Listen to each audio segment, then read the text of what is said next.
So let me ask you a non-scientific question to sort of Sure, yeah. Wrap it up. Why do you think that there is such a resistance to this idea, despite the fact that the data is good?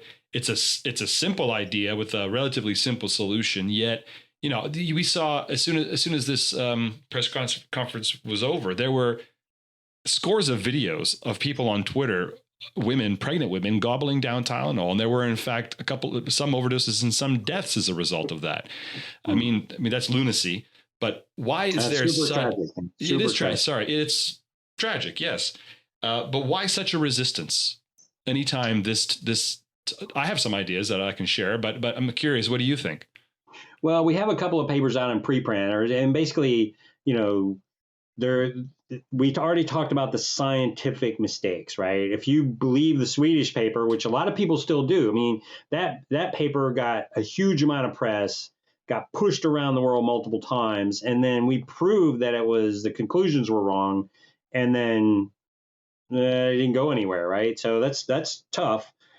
And then everybody's focused on pregnancy. So you got still the scientific mistakes, but there's also the emotional component, right? So if you're a physician and you worked hard to become a physician and you're board certified and you prescribe this, I've had people tell me, look, man, this is a safe drug. I have prescribed it thousands of times. We just got a reviewer, that's a formal statement of a consensus bias because I've done it 1,000 times and everybody else has done it 1,000 times. It's okay. So, but the emotional compromise component is really there, right? Because you have to realize that, wow, okay.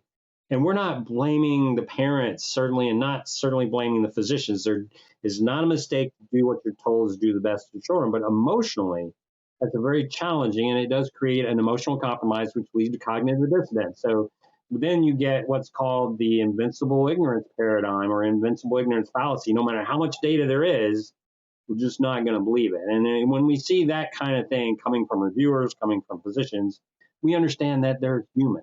I mean, that's the problem with being human is that if you're a researcher that's been working on this 30 years and you miss the big picture, that's a hard pill to swallow, right?